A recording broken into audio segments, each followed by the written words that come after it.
Orang ini agak licik. Agar tim sepak bolanya dapat menang, ia menaruh obat di dalam minuman. Tapi ia tidak menyangka efeknya terlalu kuat. Seluruh air itu ditenggak. Dan anak itu malah mencetak gol. Ia memberi sebotol lagi. Hasilnya gelandang itu semakin piawai, melewati pemain bertahan, dan masuk ke daerah penalti. Pelatih itu tidak bisa diam. Jika 2 botol tidak berfungsi maka 3 botol. Ia memberinya sebotol lagi. Saat di lapangan, gelandang itu menjadi jago. Menyelinap, mengecoh kiper, mencetak gol. Gelandang itu berhenti. Dan kemudian memegang perutnya lalu pergi ke toilet. Si pelatih merasa lega. Tak lama kemudian, ia merasa ini akan menjadi kesalahan yang konyol. Untung menang ia sampai melakukan cara curang. Ia menukarnya dengan pemain terpayah. Ia tidak ingin kalah. Setelah dikepung lawan, timnya menghampirinya untuk mengajari dirinya aturan. Kemudian kiper baru itu menahan bola. Mendapat sorakan dari penonton. Ia menjadi percaya diri. Menjaga gawang. Menjaga gawang. Dari pemula jadi profesional. Membuat si pelatih kesal. Tim itu mendapat free kick. Si pelatih bertindak, menyuruh penendang itu bersiap. Ia tidak bisa menjebol gawang. Si kapten menendang. Membetulkan arah tendangan. Ia mencoba agar kalah. Kemudian menjadi cerita. Dimulai dari 1 minggu lalu. Orang ini adalah guru. Bertemu kekasihnya melalui kecelakaan mobil. Pertama melihat seorang dewi. Kemudian kakinya diperban. Dalam seminggu, si wanita setuju dilamar. Hari ini si pria berhenti dari pekerjaannya. Bersiap untuk menikah. Tapi kepala sekolah sangat kesal dengan pengunduran dirinya. Tidak membiarkannya pergi. Ia berpikir dan memutuskan pergi. Siapa yang menyangka pada hari itu, ada anggota tim sepak bola. Ia ingin kabur dari tim sepak bola itu. Tapi tertangkap oleh konselor. Untuk mencegah si pria, si kepala sekolah berkata, "Kamu akan menjadi pelatih sepak bola. Demi menikah dan lari." Ia pun akhirnya terpaksa. Dan paspor miliknya juga disita. Dengan begitu si pria yang tidak mengerti apapun tentang sepak bola, harus tetap mengajar. Kali ini seorang pria berkacamata memberi ide. "Karena kamu tidak bisa pergi, kenapa tidak kamu sengaja mengalah di pertandingan? Dengan begitu kamu bisa pergi." Ini adalah sebuah cara, tapi bagaimana cara melakukannya? Ada 11 orang anak 12 tahun. Mereka harus berjuang. Apa yang harus kulakukan? Cukup muncul saat mereka latihan.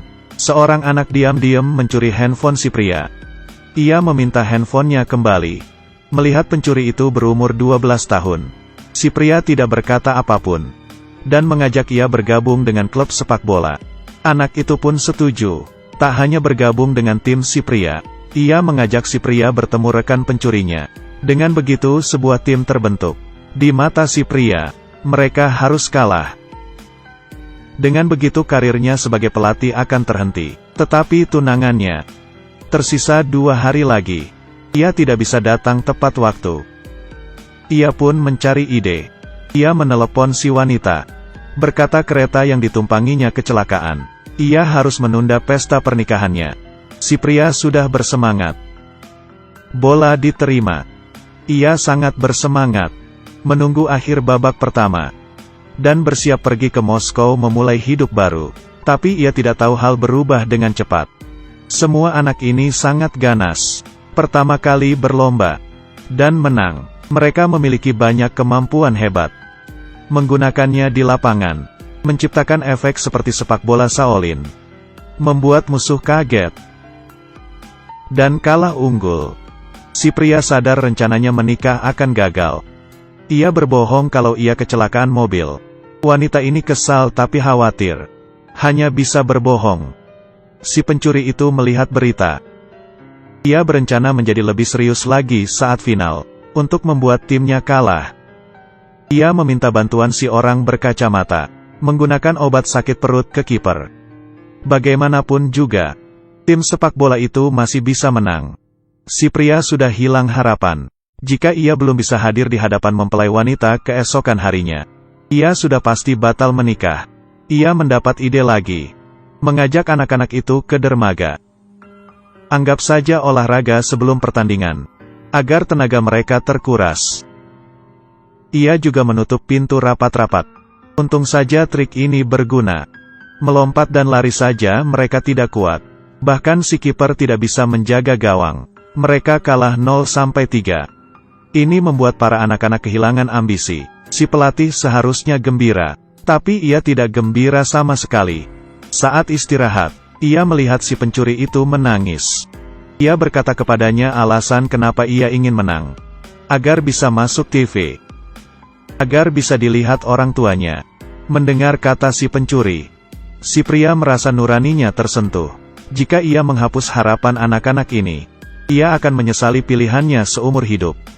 Walau pernikahannya batal, ia harus bisa membawa mereka menang kejuaraan. Ia mengaku kepada para anak, termasuk obat kepada kiper, menguras tenaga mereka. Ia tulus. Tidak terpikir. Ini membuat mereka semakin ganas. Untuk mengembalikan kedudukan mereka berusaha. Di bawah hujan deras. Membantu membangkitkan bakat para anak-anak. Saat kembali ke permainan mereka bermain dengan bagus. Melompat dan menendang. Melakukan sliding. Tendangan 360 derajat. Dan mereka memenangkan pertandingan. Karena pelatih yang separuh hati. Mereka memenangkan pertandingan. Ia berencana mengaku ke pacarnya. Tapi semua terlambat. Membuat pacarnya murka. Pernikahan ini sungguh kacau balau. Ia tidak bisa menikah. Hilang sudah cintaku. Si pria akhirnya menjadi pelatih sungguhan. Tidak tahu ada masalah terbesar. Si pria meminta para anak itu membawa barang dari dermaga. Ternyata itu jebakan dari si pria kacamata. Ia memperlihatkan video itu sebagai ancaman agar si pria mengalah. Atau ia akan melaporkannya. Walau begitu si pria dan timnya tidak bisa dihentikan. Jadi si pria menyusun rencana. Saat di lapangan para pemain mengeluarkan air.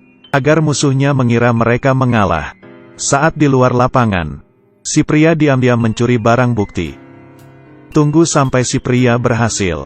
Barulah mereka dapat bermain serius. Mulai serang balik, balaskan skor kalian. Untung saja ada gol pada detik terakhir pertandingan. Adegan yang seru. Pada akhirnya, si pria membawa tim itu menang kejuaraan. Kemudian pacarnya juga datang ke pertandingan itu. Memaafkan si pria. Film ini sampai di sini. Tolong klik like. Terima kasih sudah menonton videonya, sampai jumpa besok.